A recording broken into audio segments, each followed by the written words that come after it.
Alors, nous allons travailler sur cet atelier pour réaliser le visuel qui est là. Il est assez simple. On va partir de deux images. La première image qui est celle-ci, qui est l'image de base, qu'on va retravailler, et cette image où on a la chaussure qu'on va détourer. On va tout simplement travailler ici sur l'effet. Vous voyez, il y a un flot qui a été rajouté à l'image. On va détourer la chaussure et on va juste rajouter un effet ici que je vais vous envoyer, enfin que vous allez recevoir pour le faire. Ça va être assez simple, ça nous permet d'utiliser quelques outils pour les mettre en pratique et faire des effets assez sympas directement. Donc allez-y, téléchargez les fichiers sources, donc qui vont être celui-ci et la basket, et on va travailler ensemble étape par étape pour créer le visuel final. Alors pour faire ce visuel, il y a peu d'étapes finalement. On va ouvrir le fichier ici, sneakers, qui est la basket. Je vais zoomer un petit peu. Et on va devoir la détourer. Alors il y a plusieurs possibilités pour la détourer. On va faire un détourage à la plume pour bien utiliser la plume. Donc c'est un peu plus long, moi je vais le faire, je vais commencer à le faire. Après je vais accélérer la vidéo parce que vous n'avez pas besoin de voir tout le tour que je fais. Et on va revoir au fur et à mesure comment améliorer après ce détourage. Alors dans la palette des outils, on va retrouver l'outil plume. Peut-être que vous avez un autre outil. Attention, vous voyez, moi il y a un petit plus ici. Cherchez bien le premier, outil normal. Donc n'hésitez pas à zoomer. La petite astuce, si vous voulez vous déplacer quand vous êtes en train de tracer, vous arrivez là, au lieu de devoir zoomer arrière et rezoomer avant, si vous appuyez sur la barre espace, vous voyez, ma plume se transforme en main. Ce qui me permet, quand je serai ici, je clique, je me déplace et de relâcher de nouveau avec mon outil. Et je vais continuer comme ça mon tracé, ce qui va m'éviter de perdre mon outil. Allez, on va commencer. Je vais vous montrer les premières étapes à la vitesse normale et après, je vais accélérer. Donc là, ce qui s'est passé, c'est que moi, par défaut, j'avais ma plume qui était faite en forme. C'est pas ce que je veux. Je reviens en arrière, ça peut être le cas quand vous allez le faire. Vous cliquez ici dans l'option de la propriété de l'outil et vous mettez tracer. À ce moment-là, ça ne fera plus un aplat de couleurs, parce que tout à l'heure, ça faisait ça. Je vous montre, ça peut vous arriver. Donc ne soyez pas énervé ou stressé. Voilà, ça fait un aplat de couleurs et ici, on voit qu'il y a une forme qui est dessinée. C'est pas ce qu'on veut. Ok ? Donc mettez bien ici tracer. Allez, je commence, je clique une première fois, je lâche, je clique, je vais plus loin et je garde le doigt appuyé sur la souris pour faire la courbe. Je reviens sur mon point de départ en appuyant sur Alt, vous voyez, j'ai mon outil qui se transforme, je clique. Et je vais faire comme ça tout le tour. Donc essayez de le faire assez précis, n'hésitez pas à zoomer, on va faire tout le tour comme ça. Donc après il va y avoir quand même un effet qui va se créer, hein. Donc si vous êtes pressé un tout petit peu moins que moi, c'est pas gênant. Et donc, on va essayer de faire comme ça, tout le tour au mieux, pour faire la basket et bien détourer tout ça. Je vais continuer, je vais tout faire, je vais accélérer la vidéo parce que vous n'avez pas besoin de voir, ça va me prendre à peu près 2 minutes pour le faire, pour tout faire. Vous, je vous invite à le faire de votre côté. Si vous voulez regarder un peu la vidéo en accéléré, comme ça vous voyez à peu près où sont les points. Et on revient juste après quand on aura fini de faire tout le détourage.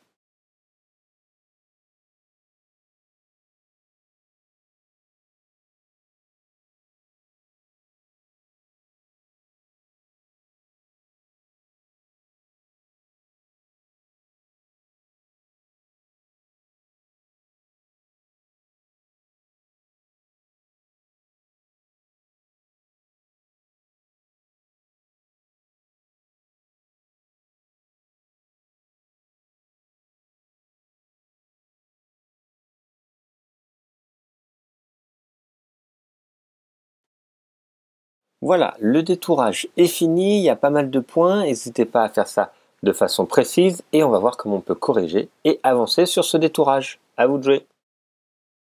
Une fois qu'on a fait le détourage, on va pouvoir revenir un petit peu sur les points. Si on zoome, on va retrouver dans la palette des outils l'outil flèche blanche. Alors souvent, en priorité, c'est l'outil flèche noire qui est présenté, il se trouve sous la plume. Si vous cliquez longtemps dessus, vous avez l'outil flèche blanche. Et là, vous avez la possibilité de revenir sur un point et de le déplacer si vraiment vous avez fait une grosse erreur, ou de revenir ici sur une des tangentes, là sur une poignée, pour changer la courbe que vous avez fait. Donc voilà, normalement, vous êtes revenu en arrière en faisant commande ou CTRL Z pour refaire le point, mais si vraiment vous voyez que vous avez fait une grosse erreur, avec l'outil flèche blanche, vous revenez sur le point et vous pouvez le déplacer. Si vous vous rendez compte que vous avez manqué un point ou autre, vous pouvez le faire avec l'outil plume plus, rajouter un point, je le fais bien sur le tracé et avec l'outil flèche blanche, ce nouveau point, je vais pouvoir l'ajuster, le déplacer si besoin ou autre. Donc voilà les possibilités pour modifier normalement. C'est pas trop le cas, il n'y a pas de souci, vous avez bien tout fait. On va pouvoir passer pour transformer le tracé en sélection. Alors, on a fait le tracé. Ce tracé, avec la plume, peut devenir plusieurs choses. Peut devenir un tracé comme si on l'avait dessiné avec le pinceau, ou d'autres possibilités. Nous, ce qui nous intéresse quand on a fait ce tracé à la plume, c'est de le transformer en sélection. Je vous rappelle, la sélection, c'est où on aura les petits pointillés. Comme ça va nous donner la trajectoire où on va découper. Parce que nous, ce qui nous intéressait, c'était d'isoler la basket par rapport au fond pour la voir comme ceci, pour pouvoir la mettre à cet endroit-là, au-dessus de la main. Donc c'est pour ça qu'on a fait ça. On va transformer ce tracé en sélection. Il y a plusieurs méthodes pour le faire, je vous en montrerai une. Si vous en connaissez une autre pour arriver au même résultat, vous pouvez. Je vais dans l'onglet tracé. Si vous n'avez pas cet onglet, vous allez faire fenêtre, tracé. Et vous allez avoir cette fenêtre-là qui s'ouvre. Normalement, si vous avez tout bien fait, ici, vous devez avoir un fond gris et la basket grossièrement détourée ici. Si ce n'est pas le cas, c'est pas grave, je vous donnerai juste une manipulation après. Il faudra inverser la sélection. C'est pas grave, c'est parce que quand vous avez créé ici avec la plume, vous aviez changé un mode qui était là. C'est pas grave. Donc on a plusieurs possibilités pour transformer en sélection. Soit on retrouve des pointillés qui sont en bas, ici, soit on fait clic droit juste là et on fait définir une sélection. Ça revient quasiment au même. La différence, c'est quand on fait ici clic droit, définir une sélection, on retrouve un peu plus d'options. Si on clique directement là, c'est les options par défaut, les dernières options qu'on a faites qui vont être appliquées. Moi, je vous conseille de mettre un rayon de contour progressif de 1 pixel. Pourquoi? Parce qu'en fait, quand on a détouré, il peut y avoir un petit effet de dents de scie. Vous savez, qui peut être fait. Alors, un peu moins avec la plume, mais plus avec d'autres outils. Donc, ça permet de flouter un petit peu, d'avoir un petit dégradé au niveau du détourage. Donc, 1 pixel, ça suffit, c'est trop gros, ça va pas aller. Et vous validez. Et donc là, vous devez avoir la basket qui est entourée. Si par erreur, vous avez des pointillés ici et des pointillés tout autour du cadre, donc attention, là ce que je vais dire, ça fait partie que pour les gens qui ont des pointillés ici et des pointillés extérieurs, il faudra faire sélection, intervertir. Si vous avez la basket que entourée de pointillés, c'est très bon. C'est si vous avez en plus des pointillés autour du cadre, il faudra faire sélection, intervertir pour arriver au même résultat. Donc voilà, là on a transformé notre tracé en sélection. Donc allez-y, faites-le et on va passer à l'étape suivante pour améliorer ce tracé encore si besoin. Là, on peut avoir encore une étape pour améliorer ce contour. Quand on reprend un outil de sélection, donc par exemple la rectangle de sélection, on retrouve l'option qui est là, sélection et masque. Suivant la version, vous aurez peut-être un autre intitulé, mais ça se trouvera ici. Vous validez et vous allez avoir une zone rouge qui va se créer et une zone ici. Donc là, elle est correcte. On va pouvoir juste, travailler là sur des options, par exemple le décalage qui me permet, par exemple, que mon tracé soit fait un peu plus à l'intérieur ou un peu à l'extérieur. Vous voyez, c'est léger, hein, mais ça permet d'améliorer un petit peu. Donc, si vous voulez, pour éviter de prendre un peu du paysage qu'il y a derrière, vous pouvez décaler vers l'intérieur, comme ça vous évite d'avoir ça. Vous pouvez également faire un contour progressif, vous voyez, ça floute un petit peu pour un peu mieux intégrer. Donc, je vous invite à mettre pareil vers un petit pixel, ce qui permet de flouter un petit peu. Et le reste, c'est bien. Ce qui est important ici, c'est au niveau de la sortie. Soit on peut demander la sélection, donc avoir les pointillés comme tout à l'heure, soit avoir un masque de fusion. Nous, ce qu'on va prendre, même si ce n'est pas la meilleure option, ça sera la plus simple en manipulation pour vous, c'est prendre un nouveau calque. Ça va en fait dupliquer mon image de base et isoler cette image que sur un calque, comme si j'avais déjà supprimé le fond. On aurait pu le faire avec un masque de fusion, mais on ne va pas le faire parce que c'est un peu plus compliqué pour l'instant. On va prendre nouveau calque. Je clique dessus pour sortir vers et je fais OK. Et je vais, vous voyez, dans la palette des calques, j'ai bien mon arrière-plan maintenant qui est caché et mon image, ma basket qui est isolée. Donc quand j'étais tout à l'heure, j'avais pris l'option ici et j'ai cliqué sur sélection et masque et j'ai repris ici nouveau masque. Là, je ne le vois plus parce que je n'ai pas de sélection qui a été attribuée. Donc allez-y, affinez si vous voulez et si vous ne voulez pas passer par cette option, je reviens en arrière. Voilà. Ici, donc on est sur l'arrière-plan, donc ça c'est pour ne pas passer par l'option qui est là. Il va falloir juste rester ici et on prendra pour la mettre sur l'image finale. Moi, je vous conseille de le faire en faisant sélection et masque. Vous faites les petites modifications si nécessaire, ok, et vous faites ici nouveau calque et vous validez. Voilà pour isoler la basket proprement. Allez, on n'a plus beaucoup d'étapes, on a fait finalement la plus longue, ça nous permettait de travailler sur isoler un sujet, donc ici la basket. On va revenir sur le dossier qui s'appelle, l'image pardon, qui s'appelle main.jpg. On va faire une petite modification qui est de flouter, vous voyez, un peu la zone qui est là, et on va recadrer par la suite parce que voilà, c'était mieux pour recadrer. Donc, je vais juste la rouvrir, donc je vais vous montrer comment vous faites, vous ouvrez le fichier main, voilà, comme ceci qui était fourni. Alors, on va faire une modification avec un flou. On pourrait faire d'autres manipulations. On va faire la manipulation la plus simple et la rapide. On va aller dans Filtre et on va regarder ici Galerie d'effets de flou. Ok. On va aller dans Filtre, Galerie d'effets de flou et on va chercher ici le flou de profondeur de champ. Je valide et voyez, j'ai la possibilité d'avoir les options à droite qui apparaissent et un cercle qui est là. Le cercle va me permettre de déplacer le flou. Et si le flou est plus ou moins important, vous voyez, on va augmenter au maximum. Et comme ça me permet de modifier ce flou. Ça, c'est le premier qui est possible. L'inconvénient, c'est que là, ça le fait sur l'ensemble de mon image. Donc, nous, on va aller chercher le flou ici de diagramme.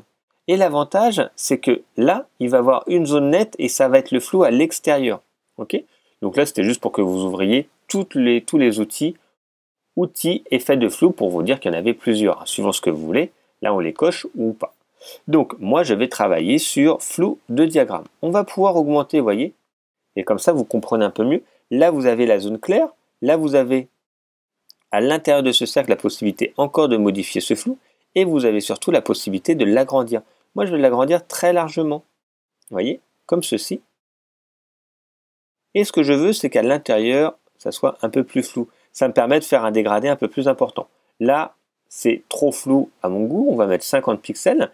Donc, cette zone, ces 50 pixels vont être différents suivant la taille de votre image. Si votre image est très grande, il faudra un flou plus important, donc plus d'unités de pixels. À l'inverse, si elle est petite, rapidement. Là, on va mettre le point net à peu près ici, parce qu'on va amener la basket par là, à peu près. Et comme ça, le reste sera flou, vous voyez. On peut continuer à agrandir si vous voulez un petit peu. Et là, vous pouvez toujours jouer. Je vous dis, ça soit plus ou moins diffus. Vous voyez, là, ça devient très net. Vous voyez, par exemple, si on regarde les bords, à l'inverse, ici, ça floute. Ça fait en fait un dégradé. C'est un peu comme si c'était un système de dégradé. Voilà, moi, ça me semble bien. Et j'ai l'option qui est ici.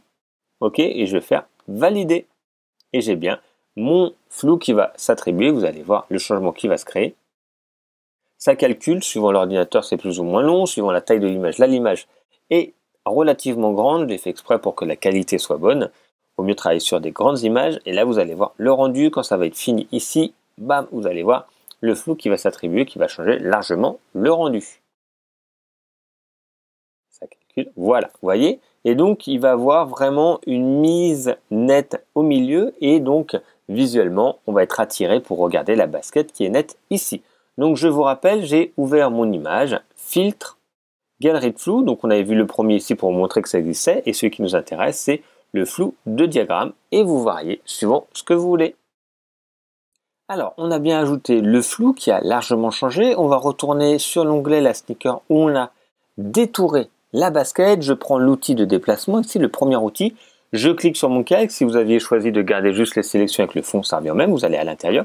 Vous cliquez, vous déplacez sur l'onglet, vous retournez au milieu et vous lâchez. Et normalement, la basket est à la bonne taille.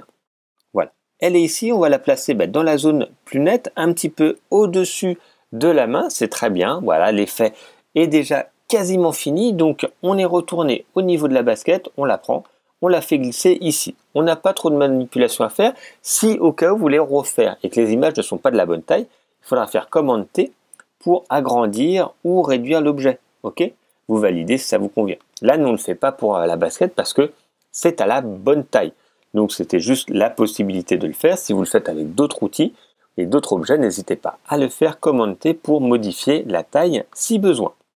Voilà. Donc, allez-y, mettez la basket. Il nous reste une dernière étape après pour créer ici cette sensation avec les petites lumières qui arrivent. Donc là, vous avez pris la basket et vous l'avez mise ici sur le document final. Pour créer ces effets, on va tout simplement aller chercher une image que je vous ai fournie, donc fichier ouvrir.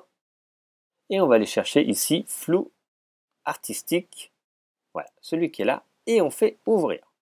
Je vais tout simplement la prendre et la faire glisser sur l'onglet sur lequel on est en train de travailler.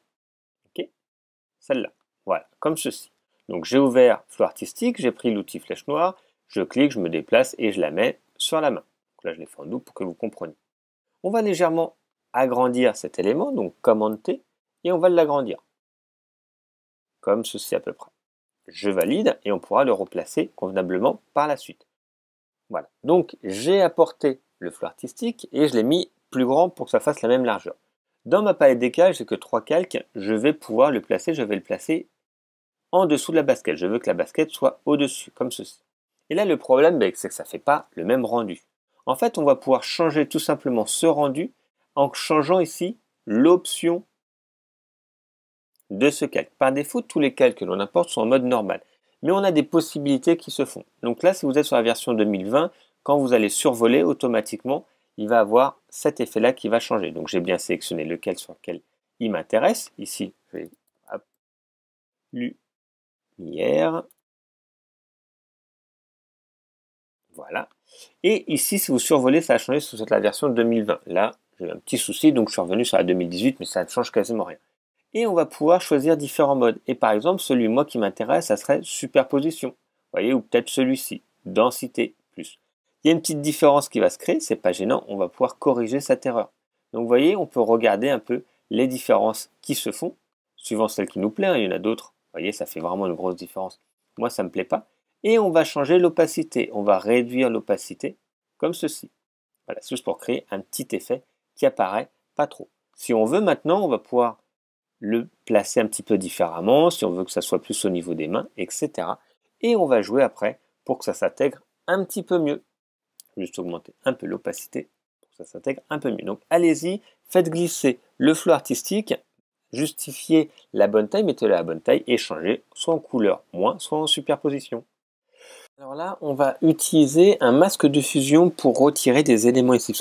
On voit vraiment qu'il y a une différence et on va pouvoir gommer, effacer. On pourrait utiliser l'outil gomme si vous voulez, mais moi je vais utiliser le masque de fusion qui permet de revenir dessus si on a des petits soucis. Là, j'ai mon calque. Je retrouve l'option tout en bas qui est un petit carré, là, un petit rectangle avec un cercle. Okay, je clique dessus, vous voyez, il y a un aplat blanc qui apparaît. Maintenant, tout ce que je vais peindre en noir ici va disparaître, va être masqué. Va pas être effacé, va être masqué. Je prends donc le pinceau, couleur noire, et là je vais ajuster la taille, l'opacité, si je veux que ça soit plus ou moins opaque, et ici, je vais pouvoir également changer la dureté pour qu'elle soit très peu dure à 0% pour que ça soit des bords très flous. Et maintenant, si je peins, vous voyez, automatiquement, là ça a créé une zone noire et ça masque en fait ici. Donc c'est exactement ce que je veux. Moi, je voudrais masquer des parties qui ne m'intéressent pas. Si je le fais plus grand, en fait, la différence du flou va être beaucoup plus importante. Ok, vous voyez, beaucoup plus diffus. Et donc, j'ai des zones que je ne veux pas. Moi, je veux garder surtout les zones où il y a ici les éléments. Je peux également jouer sur l'opacité pour que l'intervention soit moins violente. Et voilà, vous voyez, rapidement, ça a permis d'intégrer au-dessus grâce au masque de fusion. Je vous remontre une dernière fois. Je le supprime. Allez, je retourne sur mon calque lumière. Je clique sur la petite option du rectangle avec le cercle. Je vais prendre le pinceau que je vais paramétrer et la couleur noire très important. Donc dans un premier temps, opacité à 100%.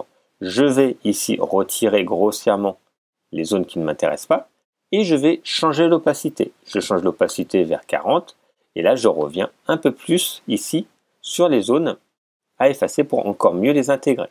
Comme ceci. Si au contraire je suis allé trop loin, vous voyez par exemple j'étais avec mon 100% et là j'efface trop une partie, au lieu de le peindre en noir ici, je le peins en blanc et ça va de nouveau le rendre visible. Comme ça me permet de faire des allers-retours d'un point à l'autre. Voilà, j'ai rajouté bien mon petit effet lumineux, ma basket et le flou à mon image. Vous voyez, rapidement, on peut créer quelque chose d'intéressant. Je suis très content, on a fini, il ne nous reste plus qu'à enregistrer. Fichier, enregistrer sous. On va l'enregistrer à l'endroit où vous voulez, avec le nom que vous voulez, mais en format Photoshop. Vérifiez bien que c'est .psd, vous cliquez sur enregistrer. Moi, c'est déjà fait, donc je ne vais pas le refaire. Et si vous voulez enregistrer en JPEG, en PNG ou autre, fichier enregistrer sous de nouveau. l'emplacement, le nom et cette fois au lieu du format, vous allez choisir un autre. JPEG, PNG, etc. Vous en avez plusieurs, comme ça vous avez une version que vous pouvez envoyer aux personnes qui n'ont pas Photoshop. Voilà, faites l'enregistrement et après avec le fichier Photoshop, de toute façon vous pouvez revenir dessus pour le retravailler en l'ouvrant.